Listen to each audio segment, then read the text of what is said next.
Sahana Bhavatu Sahanau Bhunaktu Sahaviryam Karvavahai Tejasvina Vaditamastumha Vidvishavahai.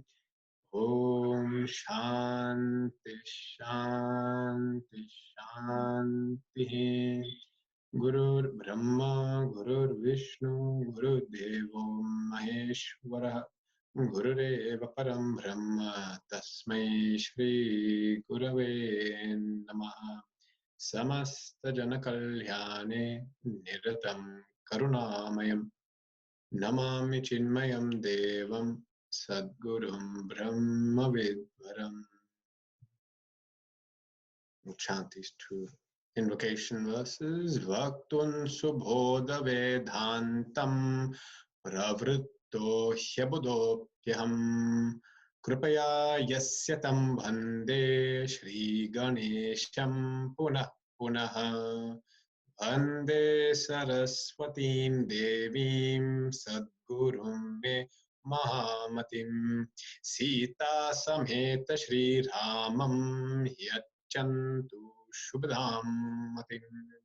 So last week in Subodha Vedanta, we had seen how the student who is blessed with certain qualities, how they come to eventually reach the feet of a teacher. They come to meet a teacher. Such students who are able to come in contact with a teacher and gain, or able to practice sadhana. Sadhana abhyasa tatparaha, who are able to practice sadhana, are able to do this because of three factors. One factor is that purvajitena punyena, our past good karmas. Our past good karmas plus sarvesha nugrahena cha, the grace of God. So our past actions plus the grace of God are the two ingredients which give rise to what? Tattva jijnasa. They give rise to the desire to know the truth and priti yasya paratmani, devotion to God. So they give rise to devotion to God and the desire to know the truth. Then such a person who has served the Guru with devotion then gets initiated into knowledge and basic sadhana principle. So we need these three factors. We need our past good karmas, we need grace of God, and we need to have served a teacher. Then actually a student becomes eligible to receive instruction. Nowadays, Vedanta has changed so much because largely we exist in Kali Yuga. And being in Kali Yuga, there has been a very large change or decadence in the whole structure of learning. So traditionally, if we see, even at the time of Puja Gurudev, we're talking about 60 years ago, then if there was a sincere seeker who wanted to know the truth, they would have to do these three things before even hearing about Vedanta. Gaining instruction from a teacher. They may have heard general satsangs, they may have heard general discourses, but actual instruction under a teacher would only come when their punya plus grace of God and plus they have approached the teacher, served the teacher, and then you're allowed to actually ask a question. That is the traditional format, because in this method, the student becomes attuned to the teacher. And it is the attunement of the student to the teacher which is extremely important before Vedanta can be given. Nowadays, things are quite different. It's all just a matter of getting a Zoom password and you can access Vedanta nowadays. Or just Zoom password, or not even a Zoom password, just get onto YouTube and watch. But we must understand this method of teaching now online, or whatever the method we now have, please understand it's a very diluted method of teaching, and it's not how Vedanta is intended to be taught. Yeah. So even though we now have access to these facilities, we should never become complacent that this is now a replacement. This is never a replacement for the actual approaching of a teacher, service to a teacher, and studying of the Vedanta Shastra. Why is it so important for those factors? Is because Vedanta is not an objective science. If Vedanta is an objective science such as maths, geography, politics, economics, then you don't necessarily need a lot of attunement with teacher. You still need some, but you won't need a lot of attunement with a teacher. Because Vedanta is a subjective science where you are guided to look within yourself. Because we're guided to look within ourselves, to navigate the obstacles within, the teacher must be attuned to the student.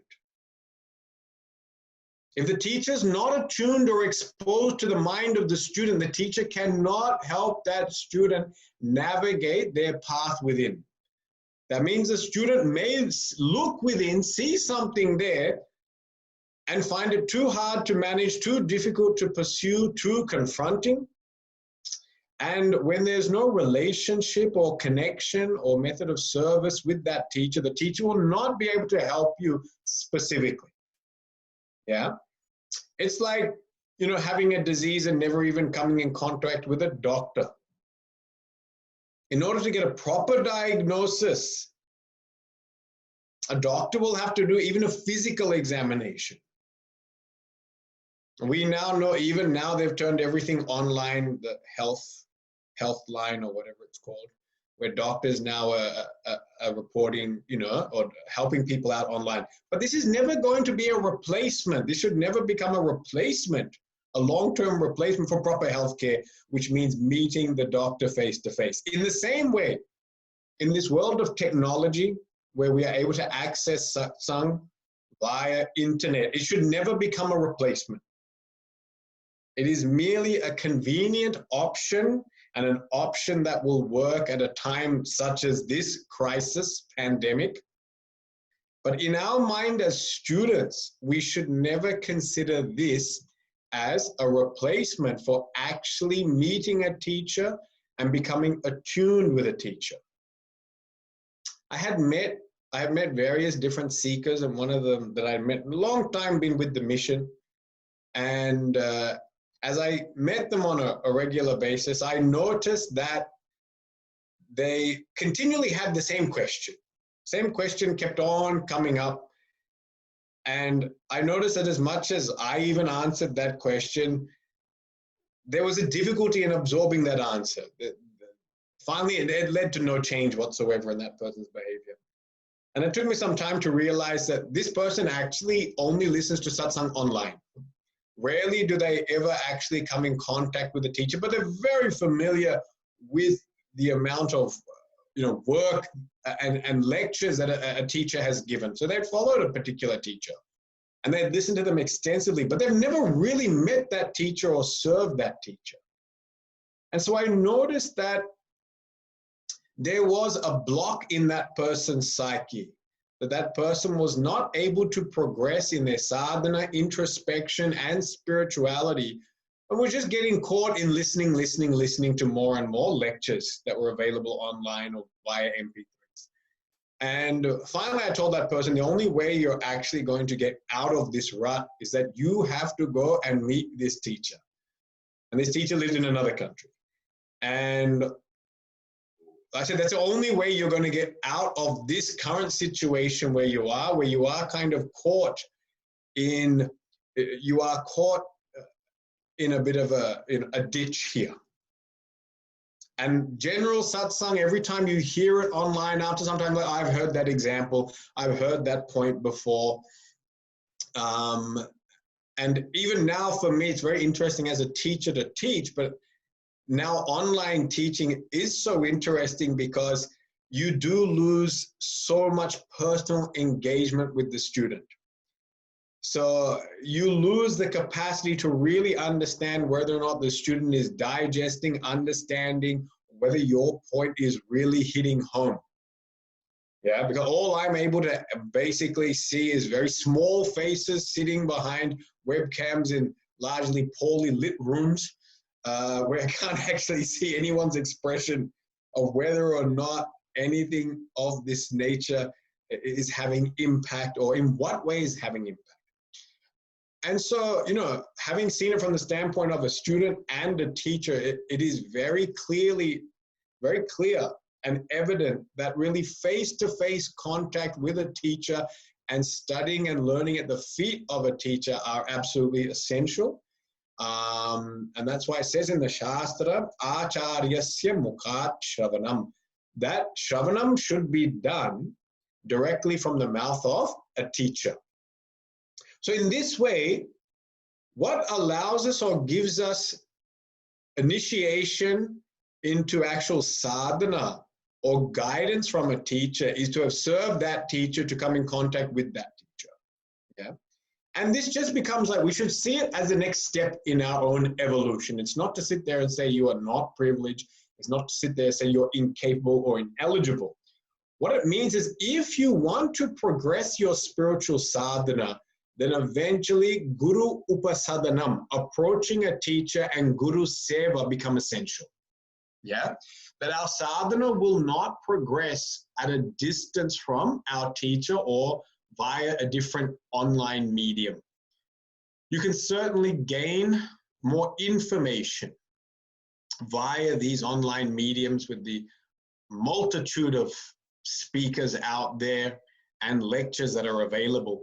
But whether or not that information transforms or changes your life, whether it touches you, whether it connects with you, whether it leaves a deep impression that creates a new way of looking at life, that may not happen. That may not happen because there is no heart-to-heart connection with the student via these methods. So if I want to deepen my sadhana, enhance my spiritual progression, then what is essential? At some point in time, I have to make an effort to actually leave my current surroundings and for a period of time, meet that teacher, serve that teacher, spend time with that teacher, and then all of a sudden there is a massive change in terms of your transformation, in terms of your vision, in terms of your whole spiritual progress. Every year I go back, I make it a point to go back and meet our Puja Guruji, Swami Tejomayananda, and even when he's teaching texts that I've heard 3 or 4 times, I will still find that being in his physical presence, something changes. Every time I go there, something changes. There is, there is some powerful insight that just manifests at that time, and it sticks with you. It sticks with you for the entire year. Then after that year, you go back and get another dose. And you can see it in your meditation, as your meditation deepens, as your vision of the world changes, and it slowly becomes more attuned to actually the vision of what Vedanta is saying. So in this way, that third aspect of how do we progress and enhance our spiritual development? Kripa patra se evayam gurum seveta bhaktitaha. Gurum seveta bhaktitaha. Meeting a teacher, coming in contact and serving that teacher become an essential aspect of enhancing our spiritual progress. If we feel that it is flattening out, if we feel that it is not progressing or moving forward, then the answer is here in this, okay? Then now, which student benefits the most? Having reached the teacher, which student gains maximum benefit from the teacher? And that's entirely based on the receptivity of the student. The teacher is teaching the same to all. However, the receptivity of a student changes how much they are able to absorb or receive. So it's like having a cascading waterfall that is continuously flowing. How much water can you carry and take home will depend entirely upon the container you have with you. If you have a small container with you, a little cup, then that much water only you can take away. If you have a bucket, you take more. Yeah? And if you bring a massive tank, you can take a tremendous amount away from them. As we become more receptive, this is what happens to our mind actually. Our mind starts expanding in terms of its capacity to retain wisdom, knowledge and wisdom. Yeah? Knowledge can just be our mere academic understanding, comprehension, and retention. Wisdom becomes the element of application. Yeah, becomes the element of application. So 3 aspects are there whenever we take up knowledge. One is receptivity. So 1, are we alert? Do we hear the message? 2, comprehension. Or I should say the first one, I'm going to say the first one is comprehension. The second one is retention, and the third one is application. Comprehension, retention, application. These are the 3 steps towards knowledge. And this is how much we are able to apply, how much we are able to retain, and how much we are able to comprehend is entirely dependent upon the student. This is not dependent upon the teacher. This is dependent upon the student. And as the student basically makes their mind into a larger vessel, they can take more things away from the teacher. They can read between the lines, but also they can gain great breadth of knowledge. Whenever a teacher is teaching, generally they're only teaching about 30%, sometimes even 10% of what they know. I've even read that a teacher, even a book, only contains 10% of what the author actually knows. So then there's a capacity for us to read between the lines and understand the import. All of a sudden, we gain more from the teacher. Then if we can memorize that and retain that knowledge, then there is a greater chance that it becomes firmly embedded in our psyche through repetition. So at the time of the lecture, there is a level of comprehension, but after the lecture, we have to keep on ruminating, mulling, pondering over, contemplating over that thought.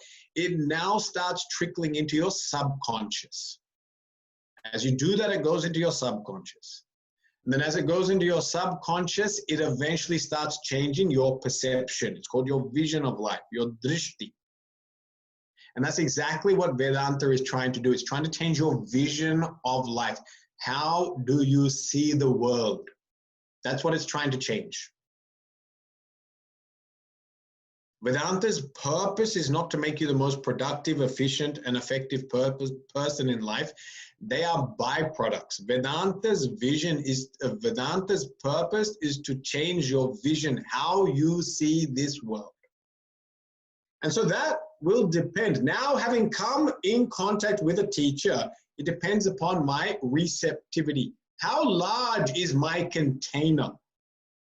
And there is a way to expand my container. And the way to expand my container is through developing certain qualities. And this is now what we see in this verse, page 10 in my book. And we'll chant this verse together. What are the qualities which help us to expand our container so we become so much more receptive? We can take more away, greater wisdom, depth, and insight from a teacher. Now I'll share this verse and we'll, okay, it's verse 5 on the screen. Vivekadi gunair yuktas. Vivekadi gunair yuktas. Tivraya cha mumukshaya. Tivraya cha mumukshaya. Ayame bhottama shishyo. Ayame bhottama shishyo. Muktasyat iti nishchitam. Muktasyat iti nishchitam. Translation. One who is endowed with the qualities like viveka, etc., and an intense longing for liberation, he alone is the best disciple. Such a disciple will certainly be liberated. Yeah? So here, we are given the best possible disciple is called Uttama Shishya. Uttama Shishya. Okay? We are all existing in gradations of this. Yeah. So here, all Shastras generally tend to set the bar extremely high. They try to show you the perfect, or the perfect disciple. The pillar of perfection, the standard of perfection has to be given. And that's what we, of course, see in the Ramayana. That Ramchandraji as Bhagavan comes down to show what is the absolute standard of perfection in all aspects of life. In the same way here, this scripture, this text is saying, what is the perfect disciple? Uttama Shishya is one who will have these qualities. Viveka Adi. Adi means etc. Viveka means clarity of thinking. In that etc. will come a list of qualities, and those list of qualities then comes down to, after Viveka, Vairagya, detachment, capacity to let go. Then it will go into mastery of mind. And this mastery of mind has got 6 elements. First one is Shama. Shama means actual control of your mind. Dhamma means control of your senses. Uparati means withdrawal of your attention. Samadhana, capacity to focus, single-pointedness. Titiksha, endurance. And Shraddha, faith. 6 qualities to master your mind. And the last aspect that's required is called mumukshutvam, which is called desire to be free of sorrow. Okay? Now, this is what we were looking at also last week. I want to take up today the quality of titiksha. All of us have these qualities in some level, in some rudimentary basic level, they are there. It's about how we can develop and enhance these qualities. So don't think you are bereft of them. Don't think, oh, I don't have that at all. Yeah, don't get caught in that mindset. You do have them. But it's now a matter of how can I enhance them? How can I strengthen them? How can I develop them? The quality I'll look at today is called the quality of titiksha. Titiksha means to endure, to forbear. Yeah. And I think it's such a, at this point in time, it becomes such a relevant quality because of the current situation where we are now in lockdown. And we are all now in each other's faces to some extent, pleasantly also, sometimes it's pleasantly in each other's faces. But some people find that unpleasant to be in the face of others. So there's a lot of titiksha that is required at this point in time because we have become so restricted and curtailed in terms of our behavior and activity. So because the government has sensibly, correctly restricted our behavior, we now are forced to live in a very small environment, which we're very unused to. So there's a massive dramatic change in our environment. And whenever there's a massive dramatic change in your environment, one of the most important qualities you have to have is titiksha. Yeah, forbearance and endurance. So now what is this titiksha? It is the capacity to bear sorrows cheerfully. Okay, the capacity to bear sorrows cheerfully. Okay, merely bearing sorrows Enduring sorrow is not called titiksha because it can lead to a level of suppression. Some people in relationships, they will endure harassment, bullying, belittling, being demeaned. They'll endure it, but they won't do it happily. They will not do it happily. And when you don't endure things happily, it builds up a level of suppression within your psyche. And eventually, at some point in time, there will come a breaking point where you will not be able to tolerate that anymore, and you will break. You'll break down. And so titiksha is very different because it is enduring, but it is enduring cheerfully, okay? Now, one of the things we need to understand first about titiksha is titiksha is an optional response to a situation. It is an optional response. It is not compulsory. It is not compulsory to practice titiksha at all times, which means you should not practice titiksha at all times. As we meet life, I will now show this chart, okay? The light's going to adjust on the camera. Now in this chart, the BMI chart, what it shows us is how our experience of life takes place. Objects are perceived by the body, and those impulses are amalgamated, connected at the mind. And here, the mind has two options. Either it can spit it back out, a reaction. When it spits something out, it's called a reaction. Or it can choose to digest that and take it to the intellect. And when it digests it and takes it to the intellect, it is then called a response. Yeah, it is then called a response. So we have incoming signal and outgoing signal. In life, what we are supposed to practice at all times is keeping this mind quiet. If you can keep this mind quiet, what happens? You allow that signal to go all the way from impulse senses to where it's amalgamated, connected. All the five senses are connected at the mind.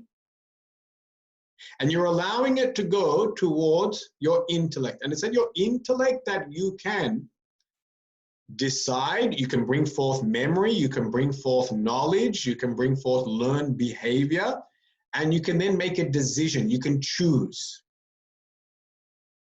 It's at the level of your intellect that you make a choice. And so what's required is we want this impulse to get all the way here. Therefore, what's always advised is keep your mind poised, because how does the impulse travel across? This is like a bridge. This mind is like a bridge. And if this bridge is disrupted, if the bridge is unstable, impulse will not go across. The bridge is too unstable. Yeah. So what we are advised is to always practice keeping that bridge stable. It's called samatvam. In Sanskrit, it's called samatvam. When you practice samatvam, the bridge is stable, the impulse goes across to the intellect. Now, at this point, at the intellect has to make a decision. How will I respond to this situation? How am I going to respond to the situation? That's now the intellect has to make a choice. And you have three choices at all periods of time. In any given moment, you have three choices. One choice, one method of responding is to be proactive and take control, to change the situation. So in a proactive situation, change the situation. Yeah, that's one option. The second option you have avoid the situation. Avoid the situation. And the third option you have, endure the situation. Endure the situation. Now, if you look at it, this is a perfect scenario right now, right? Where actually in any given situation, I said you have these three. You can change, you can endure, or you can avoid. Now, when you look at different situations in life, you are going to have to decide upon your own context as to what behavior you must take. There is no formula.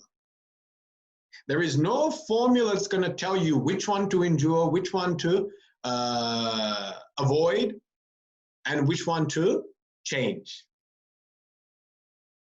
If I'm a person who's been in a relationship or I've been for a long time and I've never spoken up, I've never shared my feelings, I've never given my opinion, I've never spoken about differences that I felt, then it could be time for me to actually change the situation, change the dynamics of that relationship. That if it's going to be a long-term relationship that I want to continue on, but I'm very unhappy with the dynamics that are currently there, then it might be in my best interest to actually change those dynamics if I want that relationship to continue. Now, say I'm in a very short-term scenario. Somebody's living in my house and just there for a few weeks, and their behavior is irritating me, thoroughly irritating me. And so when it's thoroughly irritating me, I feel like I've got to tell this person because I want to change it. But of their 4-week visit, there's only 2 days left. When the 4 weeks you've done, and not even 2 days, let's say 2 hours, you're on the way to the airport to drop them off. You're on the way to the airport to drop this person off. You got 2 hours to be with this person. Do you really want to open your mouth now and talk about all the flaws and problems with their life, their thinking, and their method of doing things? How they eat with so much noise, crunching and chomping on everything, and how that irritated you for the last 4 weeks, 3 meals a day, plus snacks, or the snacks were the worst. And so, do you really want to now take this up? You might be very suppressed and feeling like, I got to get this out. But actually, intelligently, you might feel this is not going to benefit. 2 hours, we're not going to see this person for another 1 year. Is there a need to change the way they chew their food at this point in time in life? Probably not. So therefore, I might sit there and say, I will make a decision to endure this. And there are scenarios where you can avoid situations. Yeah, you might go to a very large social gathering and someone might be there that's gossiping about you, speaking bad about you. And if the gathering is so large, 100 people, you can avoid that person. There's no need to go up to them and try to reconcile in the middle of your friend's 50th birthday party. Yeah, that may not be the most appropriate venue to now have a heart-to-heart. So you might say, at this venue, I am going to avoid this person, and we'll take it up at a later point in time. So you must see in all situations, you can change, endure, or avoid. We are talking here about titiksha. Titiksha, it means endurance. And it is one of 3 choices you have in life. So titiksha is not to be practiced compulsory all the time. You have to use your intelligence and recognize, when do I endure? When do I avoid? And when do I change? Yeah. Now we look at this current scenario, the scenario of lockdown. Now in a scenario of lockdown, actually what happens is really our options to change and avoid almost become annulled. I won't say they are annulled. You still have methods to do things. If you're very, very uncomfortable being in a lockdown, you spend more time doing exercise because you're still allowed to run around outside and do exercise. And you can go every day and buy one piece of bread and then come back every day and buy another piece of bread and one piece of milk and another piece. Still legally you're allowed to do that. It's a little bit irresponsible, but legally you're allowed to do that. That's one way of changing your behavior. Instead of doing all the groceries once a week, you now do grocery shopping 3 times a week. Yeah, that is a change in your behavior. You have that option. You can try to avoid the scenario of being at home by building a shed in your garden and living out inside in your shed. That's another option of avoiding living in the house. Okay, you're still allowed to build sheds. Bunnings are still open. So that's good. You can go down there and start building a shed. You have an option of avoiding people. Yeah. But probably at this point in time, the most intelligent thing is actually to endure. Yeah, to endure the lockdown and endure my time inside. Now we said titiksha means enduring cheerfully. And now we're going to look at how to endure cheerfully. So now we've just set up, endurance is not compulsory. It is something you have to choose. Now, actually, how do I make this endurance cheerful is the question. And in Vivekachudamani, this verse comes on titiksha, and it gives the 3 obstacles to titiksha. What are the 3 obstacles to titiksha? Sahanam sarva dukkhanam apratikar purvakam chinta vilaparahitam satitiksha nigadyate. I think it's verse 24, 25 in Vivekachudamani. So in that, it gives 3 obstacles towards our endurance. 3 obstacles towards endurance. 1, anger. Anger or a sense of revenge. Sometimes when we endure with a sense of revenge, that I will bear this insult now because I don't know how to think of a reply and a rejoinder to you making fun of me. But I'm going to go home and do all my research about you.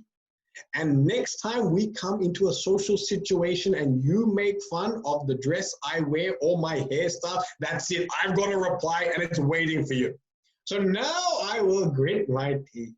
I will say, thank you for making fun of my new hairstyle. It has gone from left part to right part to no part. It's departed. So the hair has departed and you have made fun of that. I can't think on my feet. Some people have that poor problem. They can't think at the time on their feet. And so all the witty replies come generally 3 hours later when you're at home. So at that time when you're being made fun of, ooh, you bear, but with anger. So that's called pratika purvakam. That means that person has got a sense of revenge. This is not endurance. This is endurance with anger. This is not titiksha. The second obstacle we have is chinta. Chinta, sometimes we endure, but there's so much anxiety. Like now we are enduring, but enduring with a lot of anxiety. Will I have a job? What will the economy be like? How long is this going to go for? How long can we sit like this for? Yeah. So then there's endurance, but there's endurance with anxiety. Chinta. And the last one is vilapa.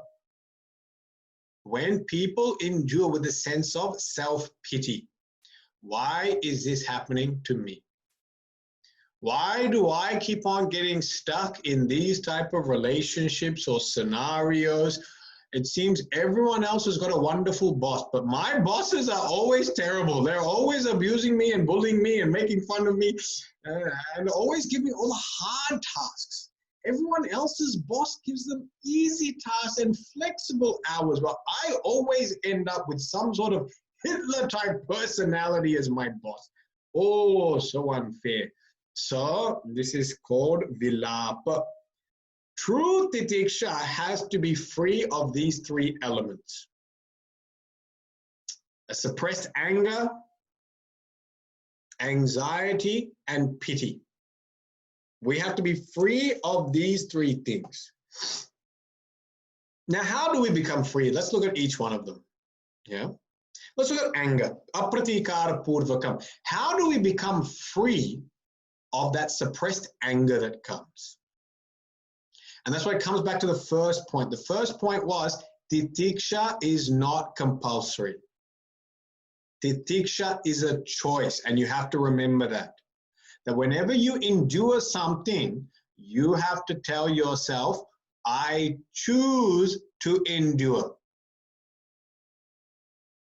I choose to endure.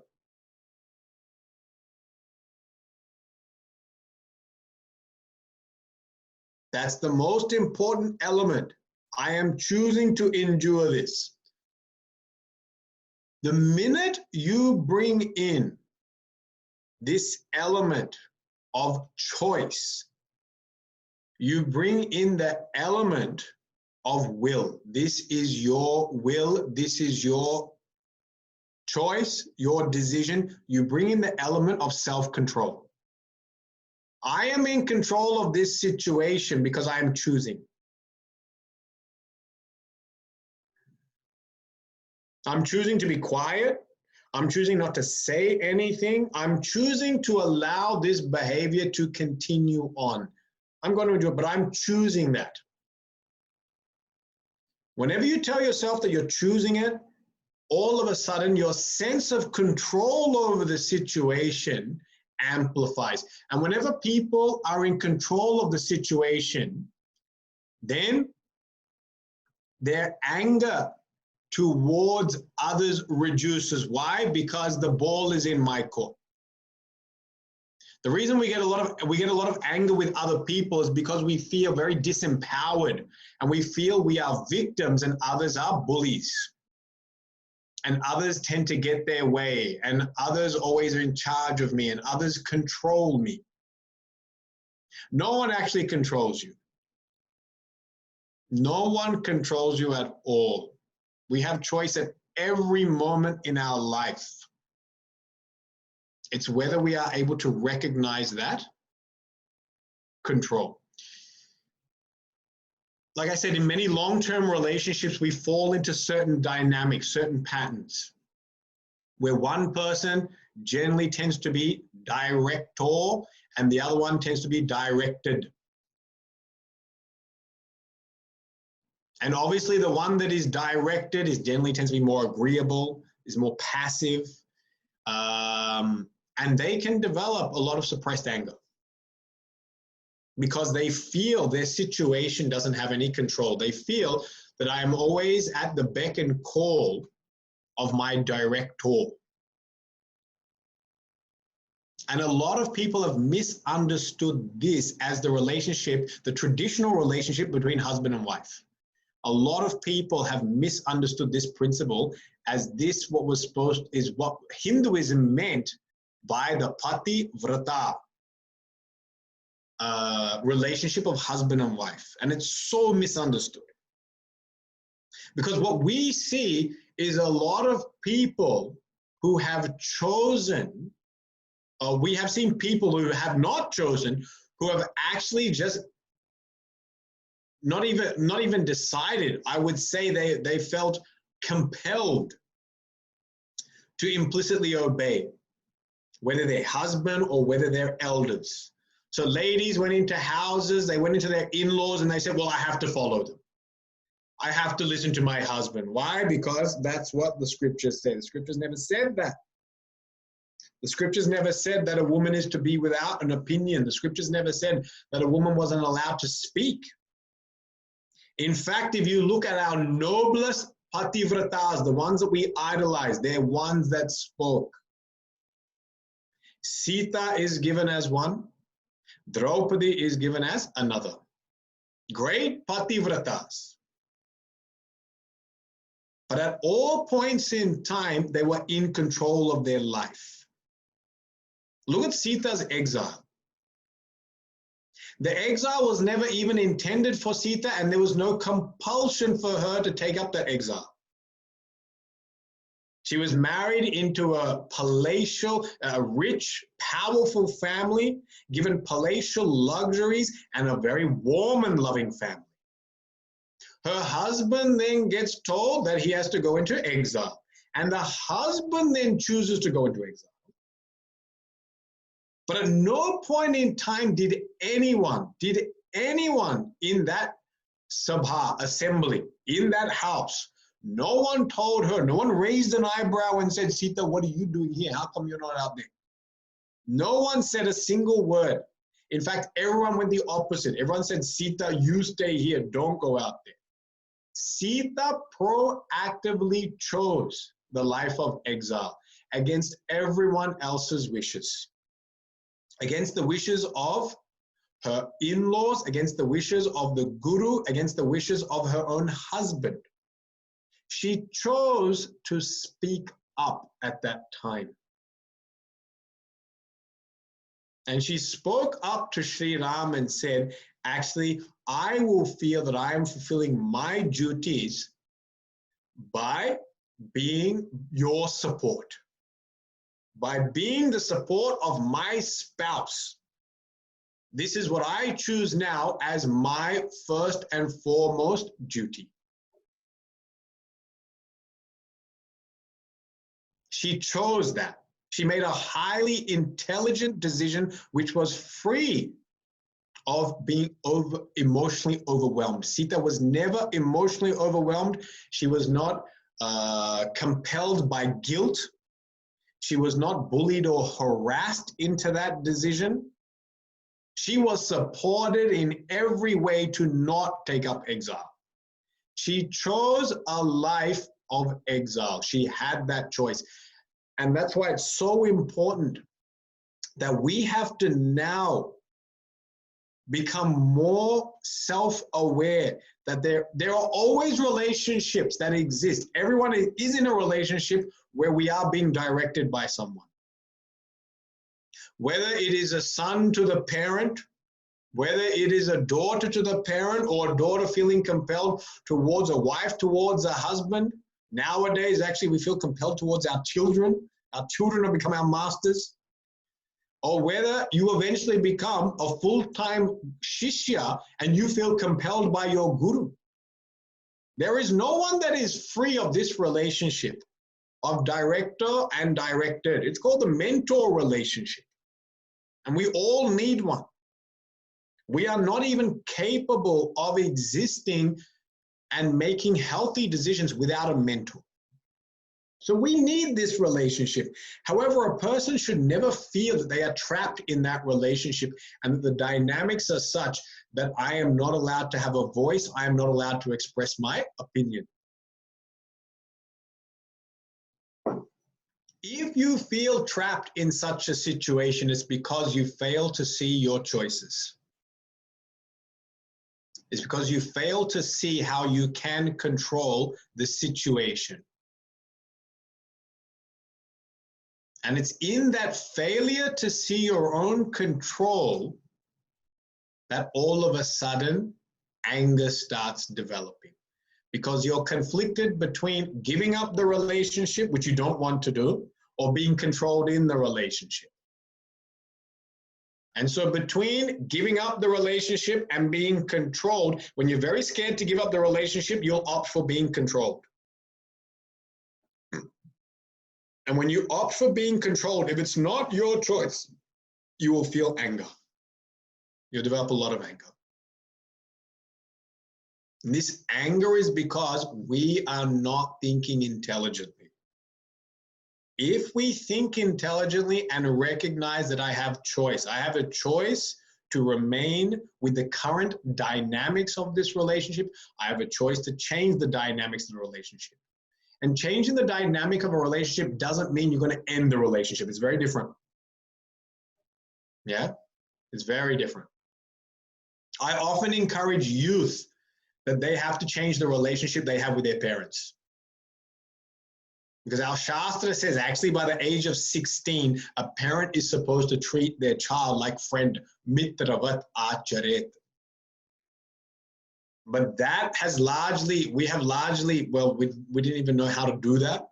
We have largely forgotten that principle, and even now parents largely don't act in such a way, encourage such behavior, and they also don't initiate that change in that dynamics.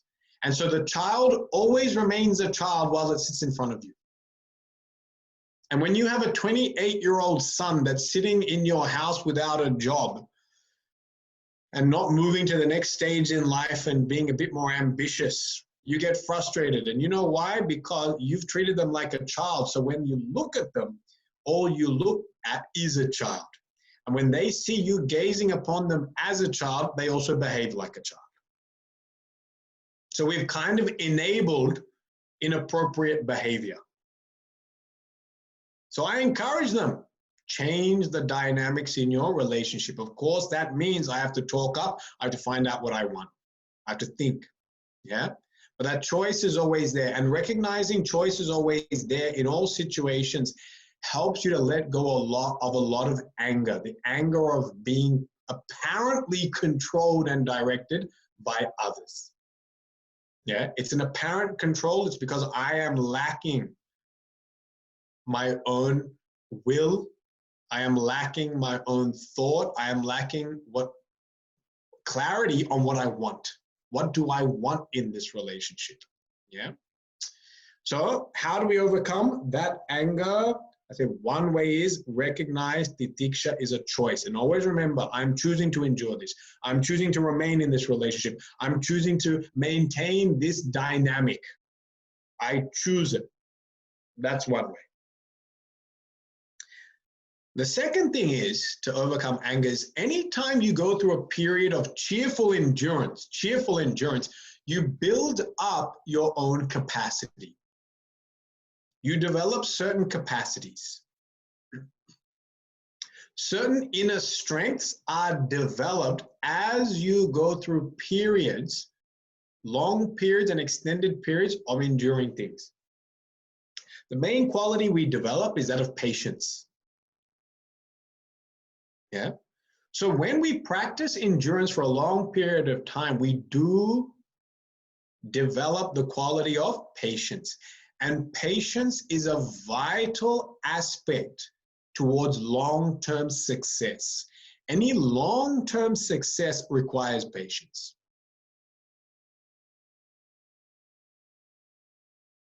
Short-term success may not. In some short-term situations, you have to be very much ambitious, dynamic, on the go. You can't delay. That delay can cost you. But that's in short-term success. But if you want long-term success, it invariably requires patience. And large success requires patience. Now let's look at large success. In large success, invariably I need a team to support me.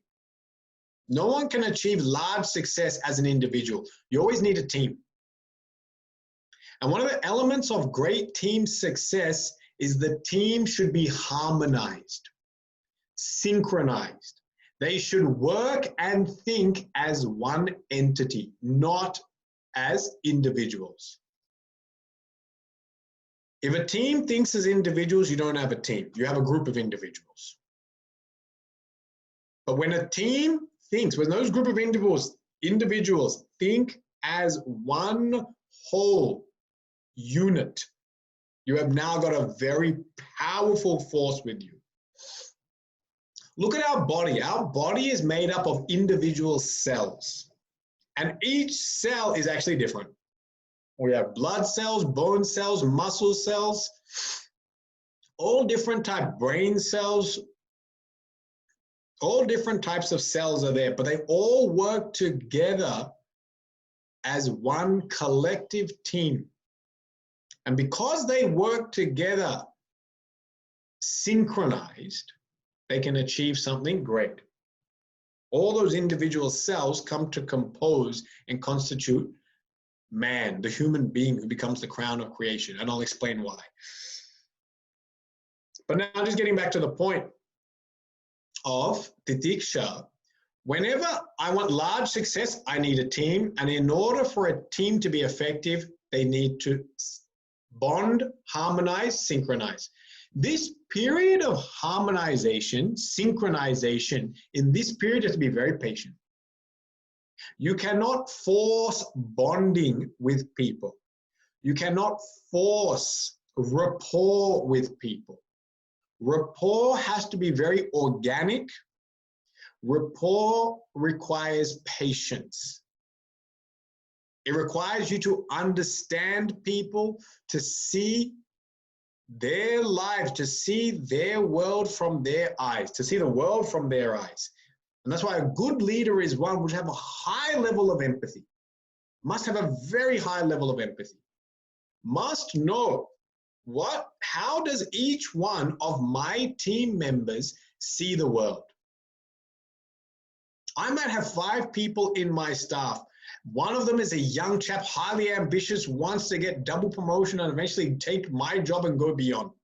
I've got another person who's 45 years old, very comfortable with their lifestyle, don't want to change anything. In fact, this job is not their priority in life. There are other things which are their priority. Their family is their priority. I've got another person who's doing this merely as a stepping stone to get to another organization. I have to understand the mindset of each and every individual in that team. When I understand that, then only I can bring them together with a common goal. I can motivate them. I can get the best out of them. And in order to get that understanding, that period of bonding or rapport requires patience. You can't force agendas at this time. If you force agendas at this time, it falls flat because the people will feel you don't understand me. You don't understand why I'm here, and I'm not here for your agendas. I'm here for something else. And so at this period, you must understand patience is required. So this is one of the things to recognize. By practicing titiksha, you develop patience. And patience is so important in large external success. But now even in the spiritual field, one of the most important qualities you're going to need is patience. Because in the spiritual field, we are here to master and rise above our mind. We are here to gain mastery and rise above our mind. And to gain that mastery and rise above your mind, that requires extreme patience. To be able to sit in meditation, deep meditation, for prolonged periods of time, to maintain constant contemplation throughout the day, you have to have mastery of your mind. And in order to do that, you need a lot of patience with your mind. Our mind can be our best friend. Our mind is our worst enemy. We have to understand that mind as well. And so patience becomes a great strength for any individual who's involved in large, long-term goals. As you practice titiksha throughout your life, at any point in time, if you practice titiksha throughout your life, you have developed patience. And therefore, this is one way to help overcome that sense of anger, is to recognize that through titiksha, I have gained. Through practicing endurance, I have gained. I have benefited. I have grown. I have become enhanced. And through this way, you can give up that anger, suppressed anger that is associated with bearing unintelligently. So now this is how you deal with apratikara purvakam. We said we must endure cheerfully. We have to overcome anger. So anger, we have shown you the way out. Now another one, vilapa. How do we overcome vilapa? Vilapa is self-pity. Self-pity comes because I have a very overinflated sense of personal sorrow. Whenever I feel that I am the only one that is suffering to this extent, then self-pity sets in. It's whenever you see your sorrows as the most colossal, the most ginormous sorrows of the world. The feeling that no one else is going through what I suffer. this brings about self-pity. And therefore, what we need to do is actually spend time with other people. Whenever you spend time with other people, you will start to recognize that each and every person has got their own personal sorrows. When you don't connect with people, you don't recognize other people's sorrows. When you merely meet people and say hi and bye, you're not connecting with them. You're meeting them. Meeting people and connecting with people are two different things. When you meet people, generally, like when we go to work, and we see someone going down the corridor and it's a guy you've known for a long time, how are you? Good, everything's great, that's wonderful. Sometimes we answer the question for them. How are you? Good, great, that's what I wanted to hear, because we actually don't want to hear what the actual problem is with their life. So we sit there and we're ready to go, you're doing well, that's good, awesome, great, wonderful, see you later. I don't want to stop in that corridor and now all of a sudden have a counseling session with the head of the next department, yeah, and find out that actually his life is terrible and that all of a sudden he's lost a lot of money on shares, his football team is losing tragically, his son has decided to quit football, quit sport. Oh, I don't want to hear any of these things. I just want to hear everything's great, great, wonderful. This is called meeting people. This is not connecting with people. When you actually sit with people and you ask them a question as, how is your life? And you remain silent for 5 minutes, you will find out what goes on in people's lives. The key is just stop talking. We love to talk. We love to break up that conversation, so we don't want to hear all the moaning and droning that's going on in their life. But if you actually sit with any individual for 5 minutes without talking, you will suddenly just hear all their problems pouring out of their mouth. It's just like somehow it's like induced. It's like induced. All of a sudden, it starts coming out. You only need 5 minutes. Somebody's got some problem. Yeah, even a person who's got the best car, the best house, and the best wife, and the best kids, spend 5 minutes with them, they'll start complaining. There's actually some noise coming out of my car, actually. I don't know what it is, but this noise I heard this morning, the house, the plumbing. Now all these heavy rains that come in Melbourne, I have issues with my gutters. The gutters are always overflowing and things like that. Wife, let's not start on that one. And kids, let's not start on these. The house and the car is enough. Huh? Now you already know this person with a perfect life, all of a sudden is not that perfect. It's not that perfect. Sometimes we meet children, but we don't connect with children. We assume that they love school. Why would you make that assumption? No one likes school. So we wonder why the child is not motivated. Why my child isn't studying harder. They'll rarely do it. Sometimes we don't connect with them. We just meet them and we bark orders. Take a shower, eat this food, do your homework, half an hour TV time, go to sleep. That's not meeting that's not connecting with a person. That's meeting a person. So as you spend time connecting with people, you come to recognize other people's sorrow. When you see other people's sorrows, then you realize your sorrows are not that bad. My sorrows are never that bad. Whenever you see other people's sorrows. And Guruji said a very nice thing once. I was sitting with him and he just said in front of a satsang, he said, because Guruji has traveled the entire world for 25 years and met probably millions of people in all different scenarios from all different backgrounds. The variety of people that he's met, I don't think too many have met that variety. And he said one thing. He said, there is no person in this world without a problem, and there is no place in this world without a problem. Every place and every person has got a problem in their life.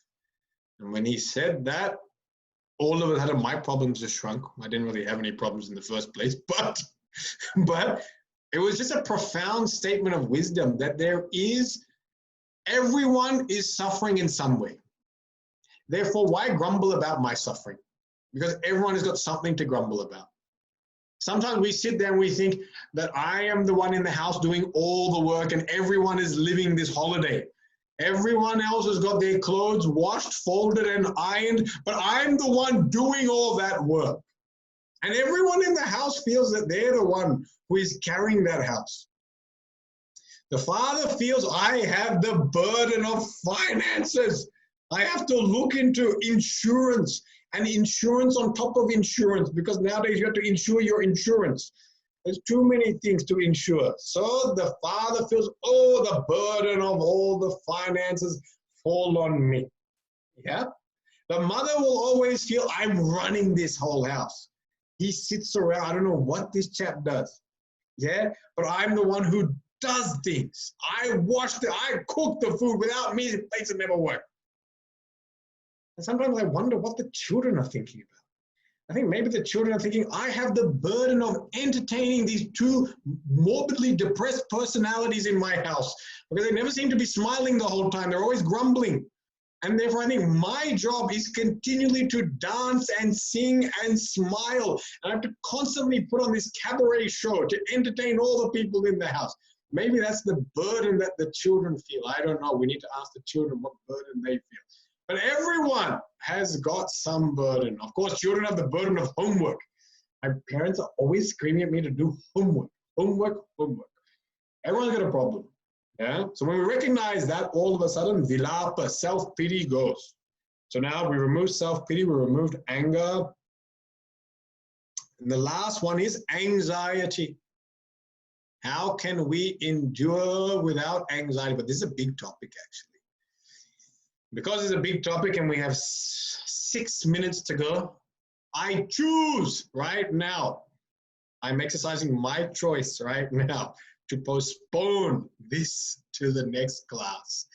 How to manage anxiety. And I think that can become actually a big topic. How to deal with anxiety. Yeah. So we'll take that up next week. And yeah, we'll continue on with that next week. But our topic still is the topic of endurance. We've seen this week, endure with choice. Choose to endure. So this week, we all should practice choosing to endure. Tell yourself, I choose to endure this. I choose to bear this. I choose to allow this situation to continue. Yeah, so if you're practicing endurance this week, you practice with the notion that I'm choosing this. And the second thing is become aware, even of the people in your house. Now you're living with people in your house, get connected to the people in your house and understand what are the difficulties they have. Don't just think about your difficulties of trying to operate within the house. The kids are all on holidays. They've got nothing to do, but I have to work. Yeah. The poor children have to deal with inane boredom, which they have all the time. You know, and I was just thinking, actually, it is quite hard being a child, because as a child, you're restricted from doing anything. Someone else keeps telling you, you can't eat this at this point in time. Don't drink this at this point in time. Don't watch too much of this. You're not allowed to look at that. You're not allowed to do this. So much control on that poor child, which also just sitting in that house only. We just sometimes think that maybe that's the hardest of all the people living in the house. So this week, well, you can also take it up as a life project, but I think rather than wait for the whole life, this week, write down 2 problems that other people are going through in your house. 2 problems, 2 difficulties or 2 sorrows that other people in your house are going through. Be interesting exercise. One of them could be living with me. That could be one of the problems right there. So we don't know. We'd have to, yeah, you can put that as one of the problems. Huh? Explore those 2 things. We'll leave that as the sadhana for this week. I'll close the class with the prayer, but I have a few announcements after that.